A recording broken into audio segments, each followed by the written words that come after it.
And we're live.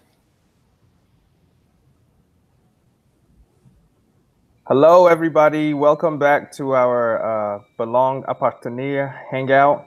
This is the second one, and we're super excited to get this conversation going. As we mentioned in the course overview, this second one is about thinking about the past. And the first one, we all got a chance to talk about how our neighborhoods are right now. And now we're sort of trying to think about how did our neighborhoods become what they are.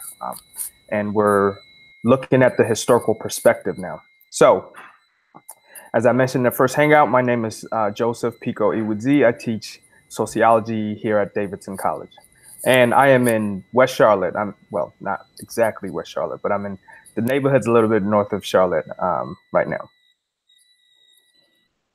Hi, I'm Caroline Fash, and welcome back. And I am also in Charlotte, in the northern part of Charlotte as well, this morning in my backyard, and the weather is fantastic.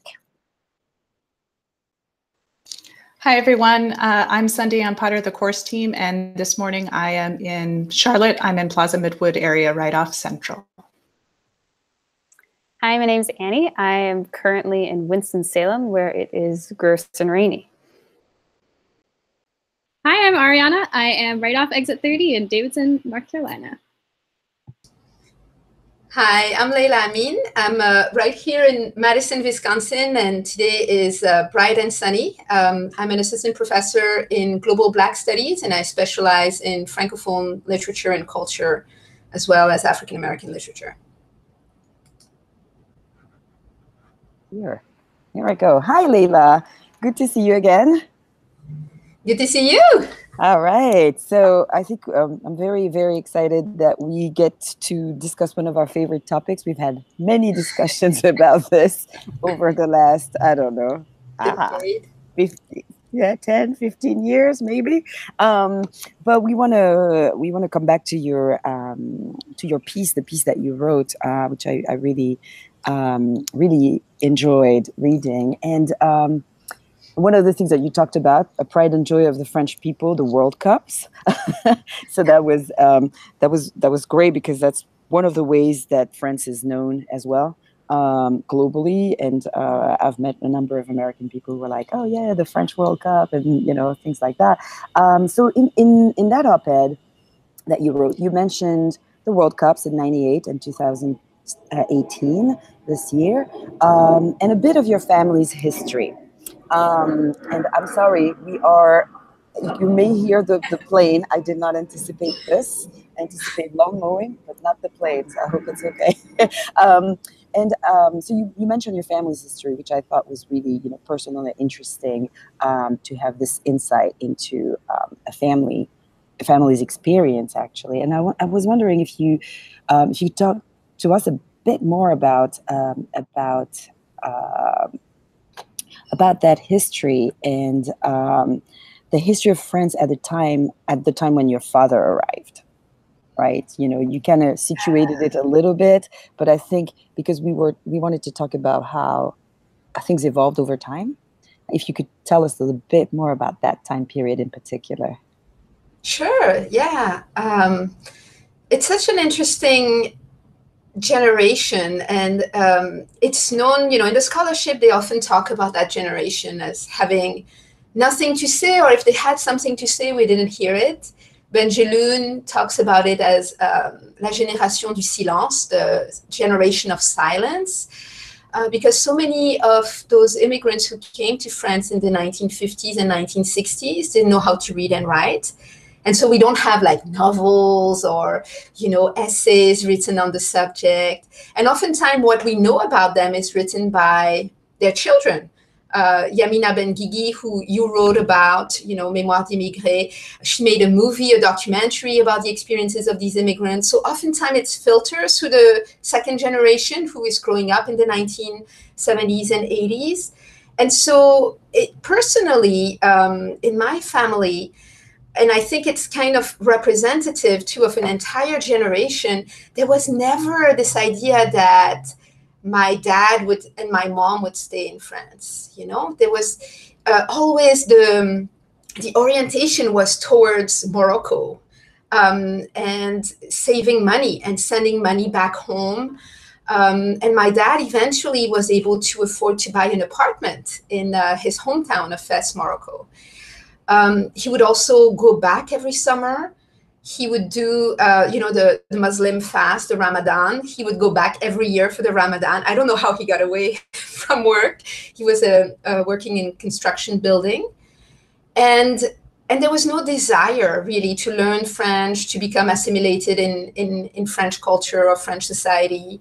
The point was to make enough money to help family out there, and also like make enough to buy an apartment and be able to live, maybe have a little business. And so I think that's very representative of a larger generation who generally came to France to work and then save enough money to do something in the home country. Thank you. So that's the interesting thing in terms of, since we were talking about race and space and how people find their space where they live, you were talking about the return, right? Which is a big thing. And so it's both an actual phenomenon, but also a myth, right? And so could you tell us a bit more about that and how it's actually maybe conveyed to the children, right? How that works, and maybe when there's a shift in that, because there is definitely a shift. Clearly, you grew up in France. I mean, you left. You left, but you didn't go back to Morocco at all, right? Which is one of these things. So I was wondering if you tell us a little bit more about that too. Yeah, I think it is a myth because so many, and it's very sad, but so many immigrants, when they return in a body bag, right? So this is where they get buried.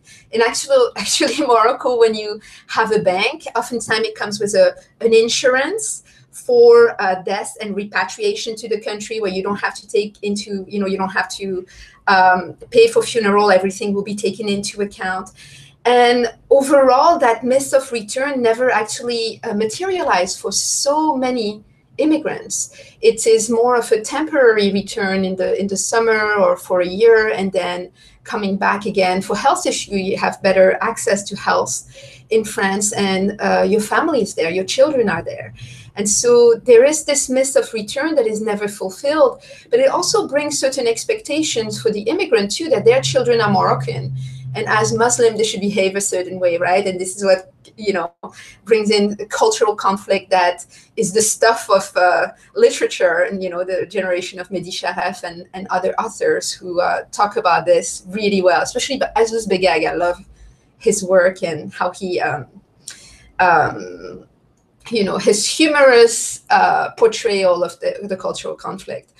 So there's this myth of return that is not achieved, and that is also a source of tension, of nostalgia for that particular generation.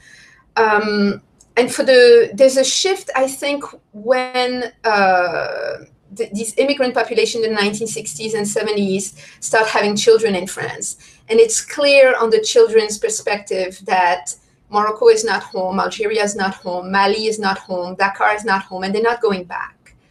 And Mehdi Sharaf has said this powerful thing one time in an interview, saying, when we were just coming to work and going back to Algeria, we never got shot. People did not use us as target the way young people of North African and West African descent were shot in the 1970s all across France. So much so that it became like its own label, Arabicide.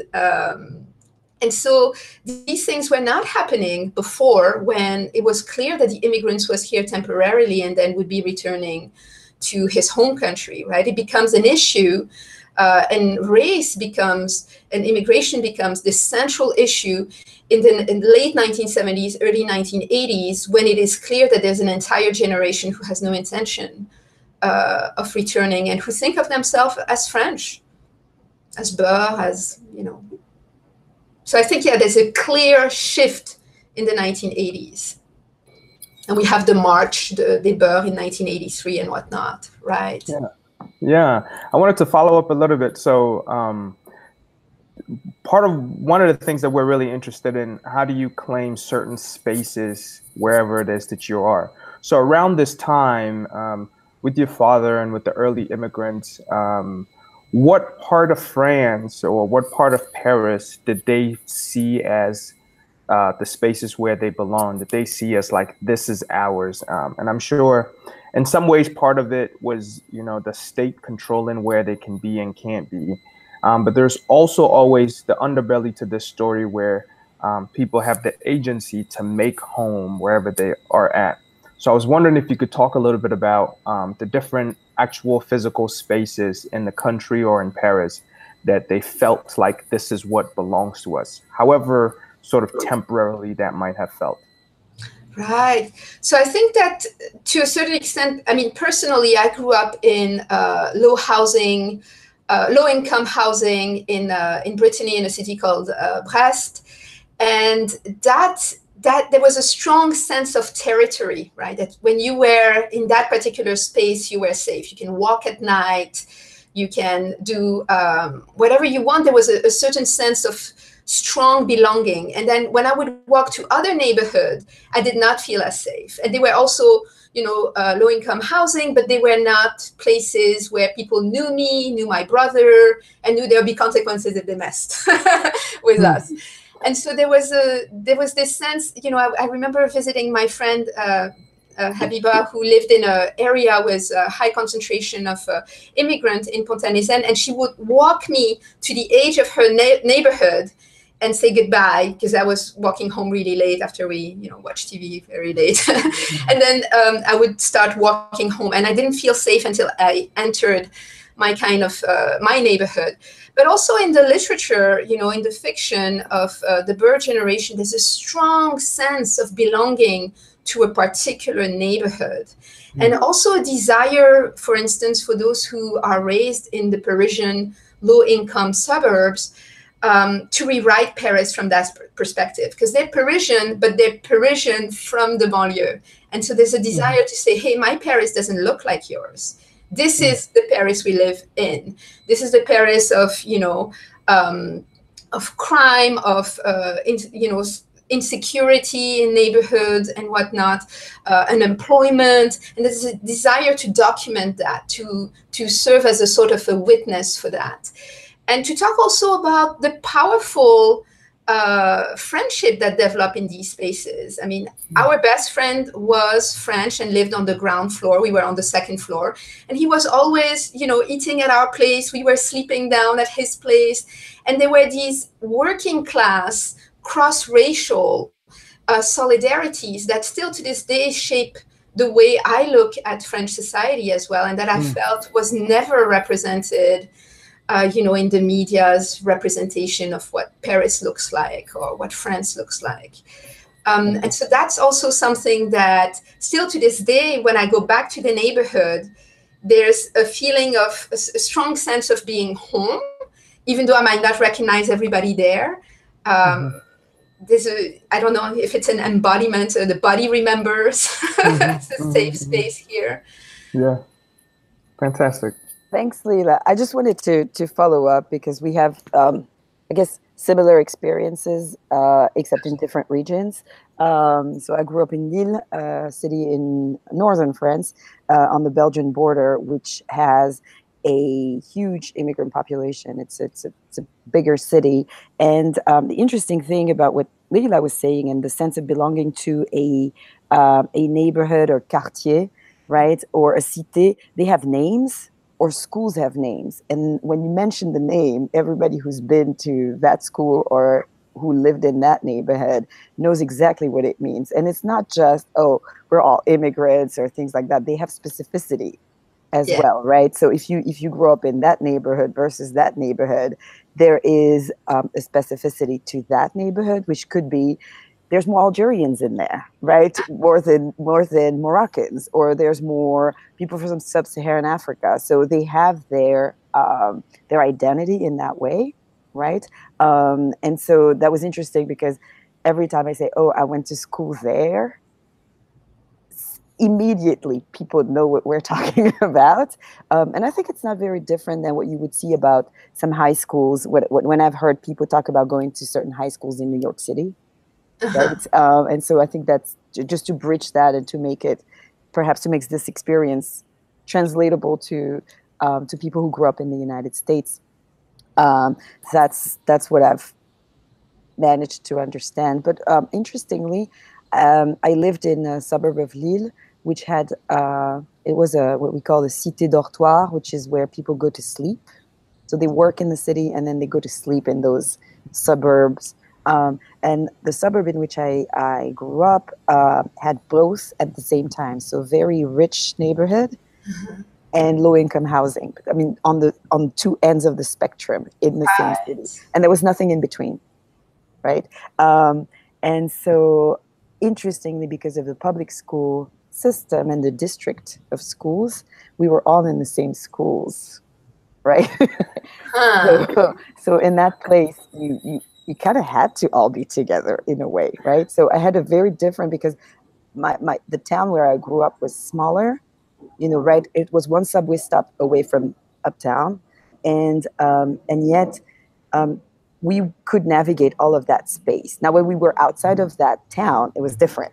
Yes. But within that town, it was slightly different. So I think I have, maybe something a little bit different, but I was comfortable in both spaces. So in school, did people actually then split according to the neighborhood, or people socialize together in general? To transcend those. It was a socialist town. So in that sense,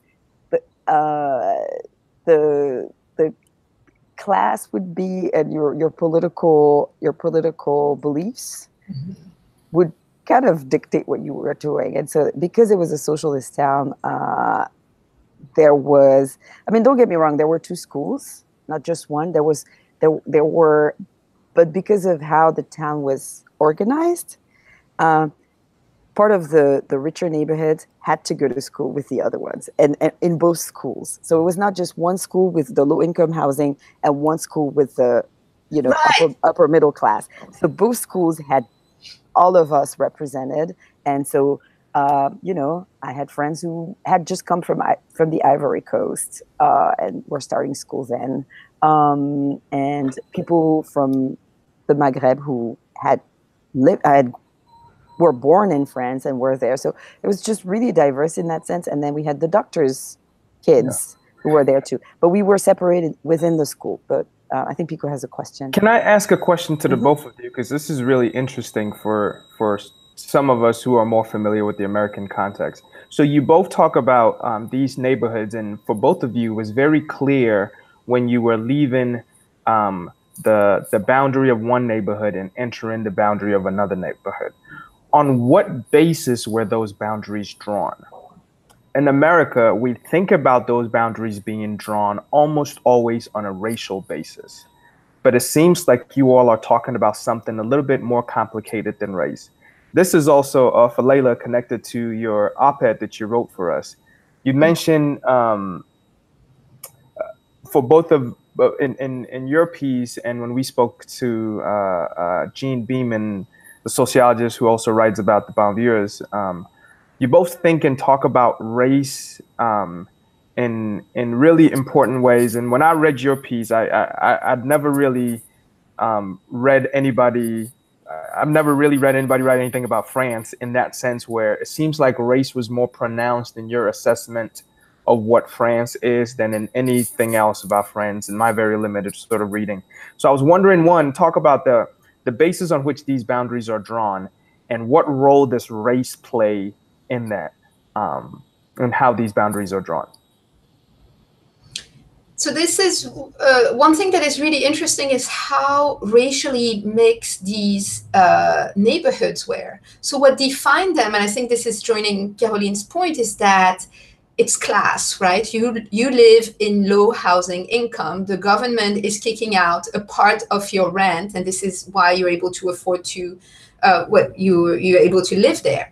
So what is defining that particular space is the fact that people who are living there are working class, and the majority are white. It's less so the case in certain Parisian banlieues, where those who were able to afford it tended to be, white and were able to leave those neighborhoods. So there's a higher concentration of racial minorities now in the banlieue that there was maybe in the 1980s and 1990s.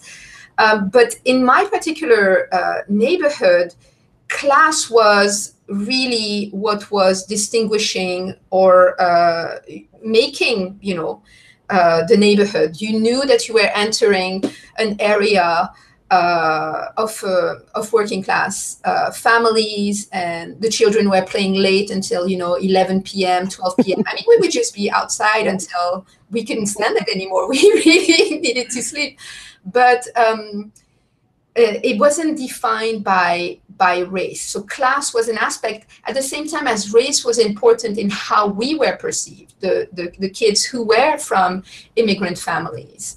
And I think that's also really important in the imaginary of the banlieue, that even though they were not predominantly, inhabited by racial minority, they were perceived as such. And the problems of class were raised as problems of race. Versus before, when, la nouvelle immigration, this new immigration that came in the 1960s and 70s, we read class as class. And then all of a sudden, there were all these racial connotations that came in, well, these people are from a different culture. Well, Islamic cultures are like this. And so this is the root of the problem. And so all of a sudden, there was this culturalization of poverty, really. So, yeah, class was the aspect that made the neighborhood a working class neighborhood, and recognition by other people in that neighborhood was what made it a safe neighborhood or an unsafe neighborhood. Right. I can't, I absolutely agree with this. And I would like to add that class, again, it depends. There's urban centers, and then there's rural areas, and then each region also has its own understanding. I mean, class is class, but there are historical developments of class. So you can be from, both Laila and I are from a working class or industrial region, where working class is predominant in a way, and white working class. Actually, there are other regions whose history is not like that at all. So you would have, I think Bordeaux would be a good example of that, which is not a working class. I grew up in a region where there are coal mines, where there's automobile industry, where all of these industries that will define or will characterize the middle class, a little bit like what you would see in Detroit or Pittsburgh or things like that. So interestingly, class indeed is a big marker where we grew up. I believe in, correct me if I'm wrong, Laila, but my understanding is that the working class also recognizes itself as such. Not that there are not tensions within this, but they will also define themselves as against the non-working class, right?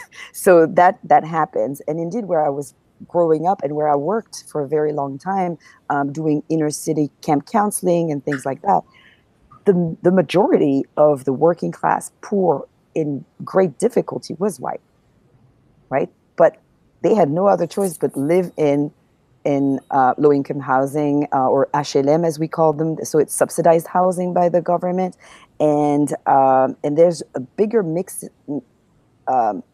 racial diversity or ethnic diversity there than the class diversity.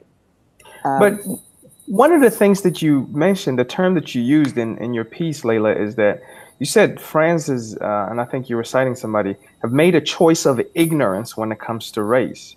How do we reconcile that with this sort of the same presentation that we're given here, right? Like, is it right? So, and I thought that was a very provocative way of thinking about it.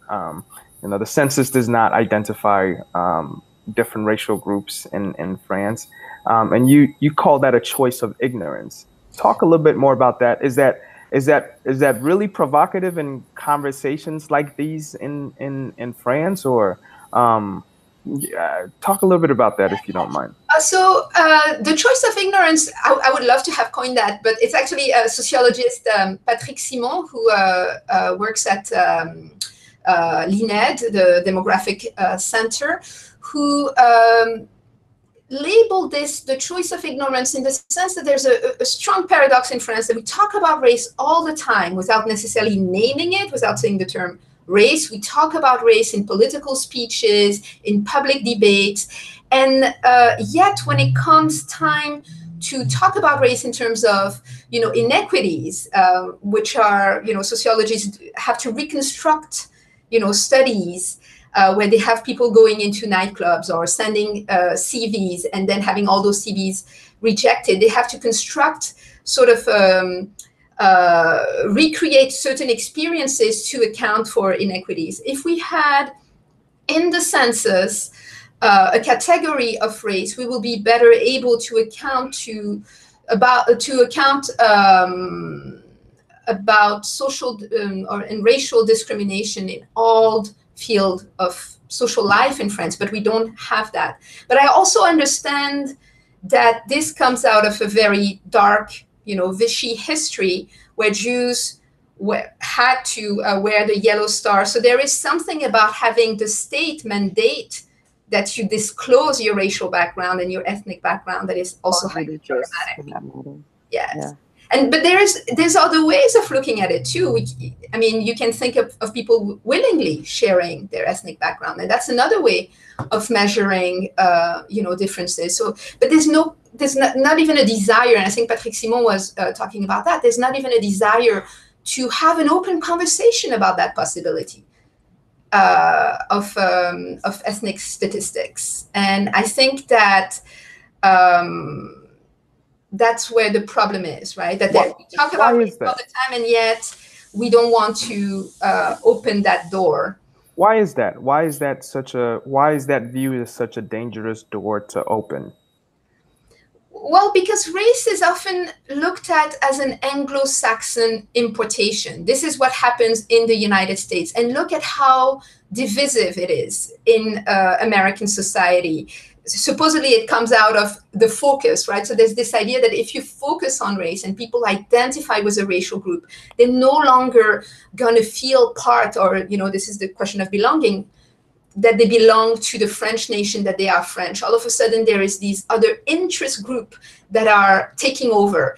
And so by eliminating those interest group, whether we talk about race or gender or sexuality, all of a sudden we create this national sense of belonging, and that takes precedence over other, aspects of identity. But it is not the case. In France, people talk about race, people identify as a certain racial group, and so why not, since it already exists, why not study it and see what is happening there?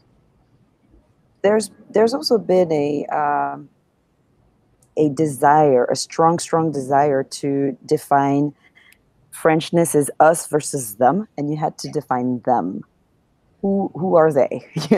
And they are the non-French, right? So then there is an obsession with Frenchness that is very complicated and problematic. As who are we and what defines that? One of the things that happens is that you can, and a lot of people are, but in the conversation, in the political discourse, you can't be French and. This is not something like, as you are African American, Italian American, Irish American, Latino, and all of these labels have been completely rejected, because what has to be the main focus of everybody and how you construct this national identity is French. The rest is secondary in a way, right? And so even your religion can't be the main part that defines yourself. Hence the contention in France that happens all the time, because for some people, religion is the first thing that defines their identity and how they, how they see themselves, and that's a conflict all the time. So France is, as you said, made a choice of ignorance to completely deny these parts, to bring forth this idea of Frenchness, which no one has found an answer to yet. You know, there were several attempts to define it, and even the government tried to do that and launched a massive survey of French identity. What is it? What does it mean to you? Which it was a disaster, because it's so multifaceted that you can't really encompass it. Yeah. Caroline, I love the point that you're bringing about the problem in France as being able to define oneself as two things, French and something else, and that there's this strong rejection of that in France. I think if we look at movies made since the 1980s, this is what we find. When you leave your Maghrebi or West African family, then you become this model of assimilation and you succeed. And when you stay with them, they're going to drag you down and you're going to become a prostitute, a drug dealer, you're going to end up in jail. And it's that rejection that you cannot hold both cultures together. You have to choose. And it's such a problematic. I think that Carrie Tarr, when she wrote her book, she was so fascinated by that. She said, only in France is it that other culture that is not French is perceived in such negative ways, that it always is a source of downfall for the individual. It's so sad. Can I jump in and ask what that other Frenchness is often defined as, if it's not race or religion or these other things? Like what is that? Like French history, or what are the things that people cling to? Maybe you can't say it if the French government tried to define it in that, but what are the things that came up there? If I could, Carol, you want to take that up? No, go. Oh, I'll be happy to, but go ahead. I'll jump in afterwards. So part of why I was really interested in writing about post-colonial Paris was I was trying to get at the core of what is that otherness. Can we find patterns? Can we find ways in which it becomes a cohesive story about something? And what I found is that often France is inscribed in a story of modernity, where it's at the source, at the root of the Enlightenment, with the Declaration of Rights and Man, the ideas of the Enlightenment by Voltaire and other French philosophers, and that Africa, North Africa, West Africa, is inscribed as outside of that modernity. And the colonial project becomes about bringing modernity to these different geographies. And so when we have then the movement of these population to France, we have the presence of bodies that represent that absence of modernity, or that is in tension with that idea of modernity. And then their culture becomes a signifier for that. And so what we need is to make them assimilate, integrate, erase that absence of modernity that comes from their culture, their religion, their history, and inscribe them into the modern project of Europe. And so, because I was trying to get at the core of how do we look at race in France? And I think that race is often an inscription of a foreign provenance, that even though for generations people are born in France, we still ask, where are you from? Where are you from? Where are you from? Where are you from? Okay, you're from here. Okay, where's your family from? And you're always sent back to that. No matter what you do, and even in conversation, people are looking for information about you, your culinary taste, the music you listen to inscribe you again in that history of immigration and your family's provenance. And so I think modernity becomes a way of thinking about it. So even questions of gender, the misogyny of these supposed group are a way to inscribe them as, lacking modernity. Their homophobia, alleged homophobia, is also a way to say, they're not ready to enter democracy, where we value gender equality and sexual equality, even though we don't really do that in France. But these groups don't do that at all, right? And supposedly, right? So that becomes a discourse, a narrative to sort of explain their exclusion and the fact that they are, stuck in the banlieue. Yeah, I think that's the. Thank you, Laila. I think you captured it really well. What Laila said about you're always sent back to the origins, and let's talk about spaces that are not necessarily physical spaces. What you've said is absolutely true about the second generation immigrants, and I brought that up. I really personally dislike that term. Because I think no matter what generation you are stuck at the second generation. What does that mean? You will always be from somewhere, even though your great grandparents. What Laila is talking about, remember, she was talking about the 1960s. We're in 2018. Yeah. It happens so that your personal story spans over, a number of years that you are second generation. But a lot of people our age, and you were talking about Yamina Benguigui, she was born in 1955. 1955, born in Lille, right? And she is a second generation, but, count the generation. There's been 4 generations since, and you're the 4th generation. And I had this exercise this week with my students talking about that. Specifically, I said, okay, we're studying immigration and representations today. And I said, so when did your family come to the US? Half of them could not remember. And I said, well, imagine that today we're going to ask you to go back to where you are or identify with that place.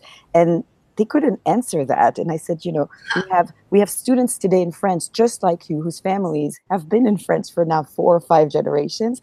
They can't tell you about the village where their great-grandparents grew up. They've heard of it. They may have visited once, like you do your pilgrimage in Europe if you're of European descent. But other than that, and that's something that's very prevalent in France too, even if you don't have that story. And I'll just throw in a personal anecdote there.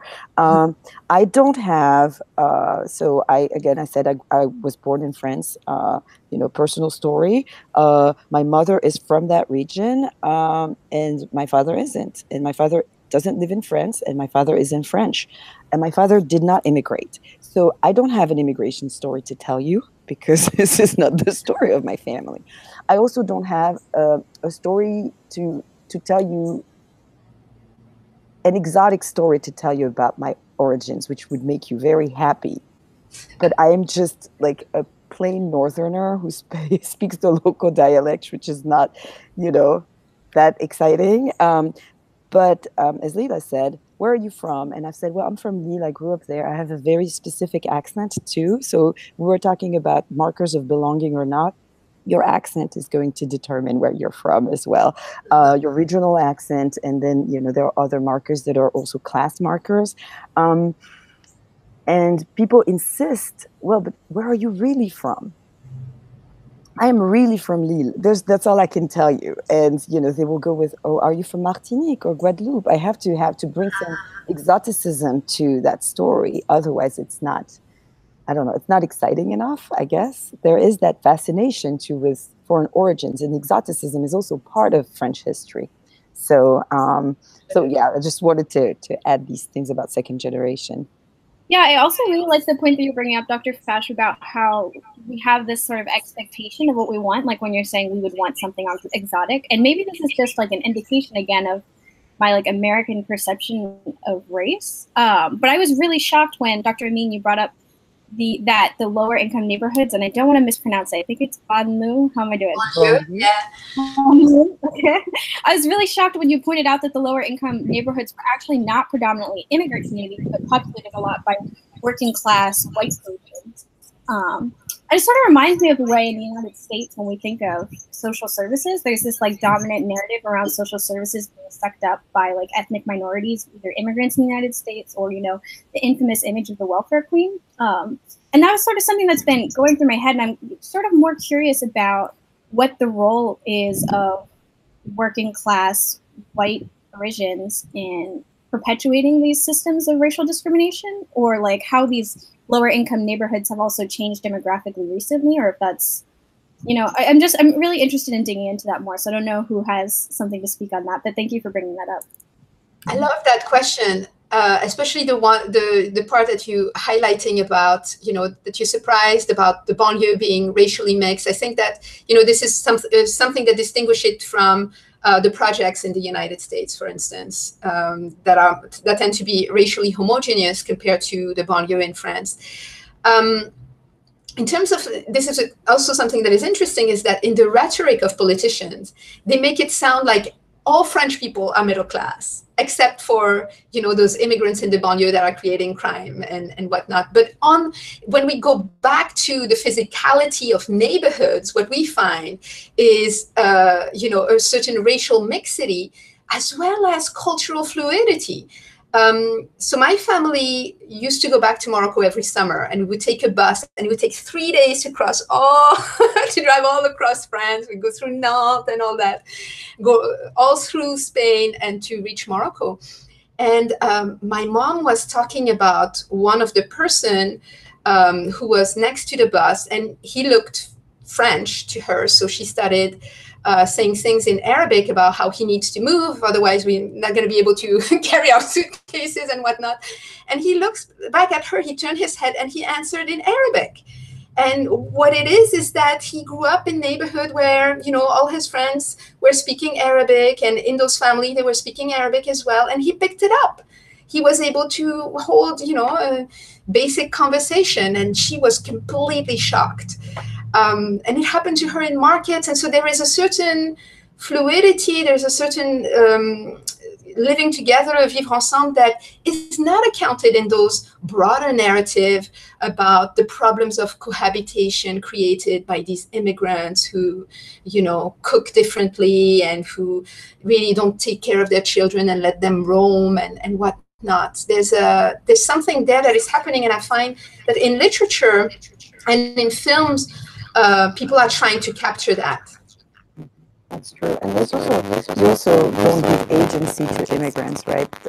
Many of these cultures are also welcoming, and they go towards the other. So, when you have the end of the Ramadan, I remember I ate so many pastries because everybody was bringing them at school. There's a sense of sharing that is usually not portrayed. We don't talk about how these communities interact, but it's actually that immigrants integrate you in their culture, and they share and they bring that to the table. It's not just, the French are there and they are welcoming you. That's a false, I think, that's a false equation right there.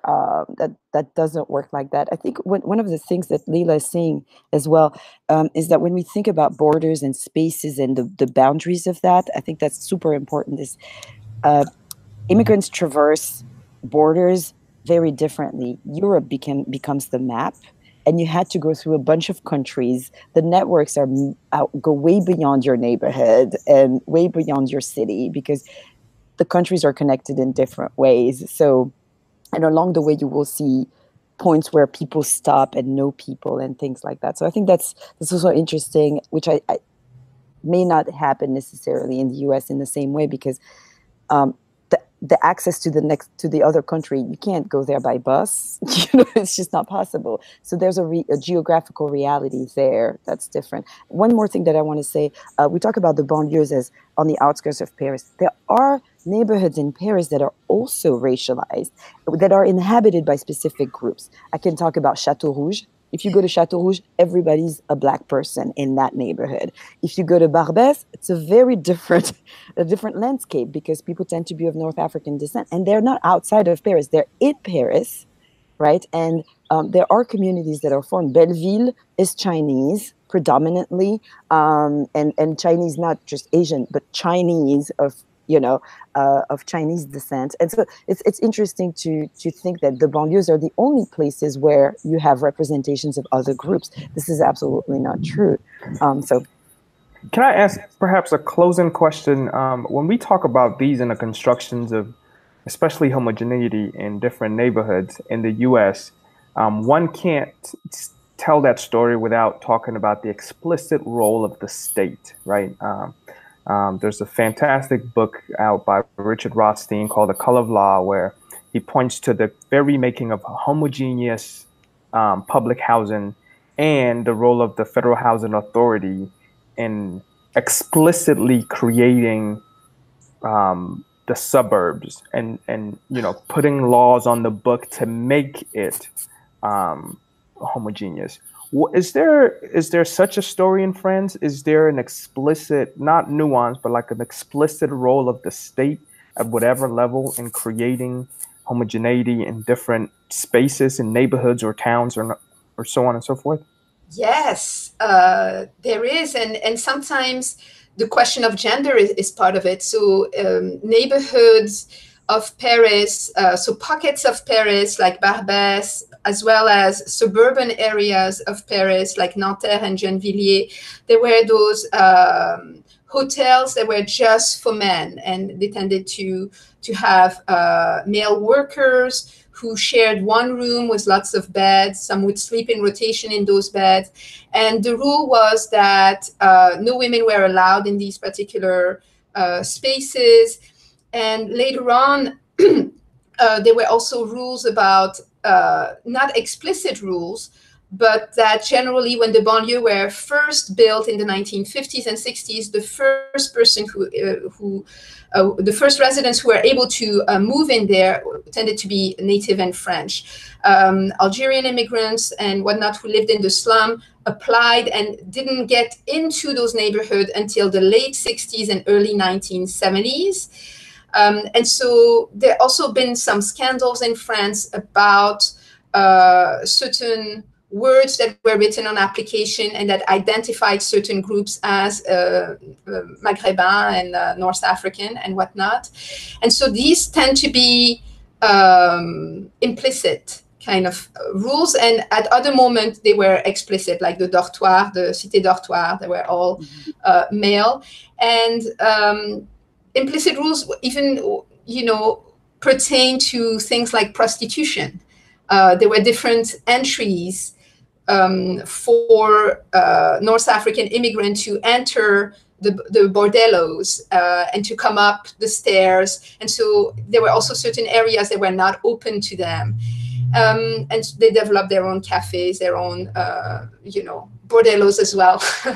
So this is really interesting that so much of that is not necessarily written in law the same way we would find with redlining and the suburbs in white America, in white suburbia, but they were there, and they also created, those structures created the racial dynamic and segregation that we're finding today in contemporary France. Right. I was kind of laughing because part of the urban planning that happened in the banlieue is also a failure. Yes. They had planned certain things that didn't quite work out. So there are the wealthy suburbs. We never talk about them, but they were created as wealthy suburbs. And then there were the underprivileged suburbs. But some cities were completely created around Paris to cater to people who would work in Paris. And so they were meant for, middle-class white people. It just didn't work out. And so other people moved in. And so this is something that they couldn't control in a way. But you have Clichy-sous-Bois, but you can also think of Créteil. And so these did not always exist. There are some very specific cities around Paris that were created in the 70s that didn't exist before. And so, yeah, I'm kind of, giggling here because I'm like, yeah, they tried exactly this to define these spaces, but then it happened very differently. So that was just, one of the, to answer some of your points. If I could add I know we are running out of time. I was thinking of, in terms of spaces, how these banlieues were also located close to factories, right? Mm-hmm. Because the point is you're here to work, right? And we want to make sure that you're in close proximities to these particular, factories, Renault and whatnot, automobile and manufacturing in general. And there was very poor connections as well. Transportation was not available to go to the city center where you can get different kinds of jobs.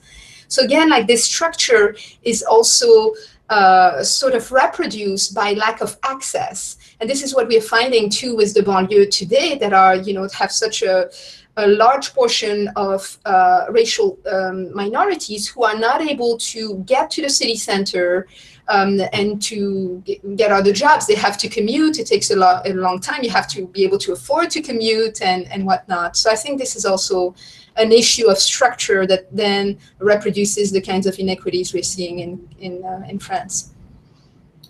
Well, I think that's about how much time we have. We're going to wrap up today's discussion. Thank you so much, Dr. Amine, for joining us. I for sure learned a lot.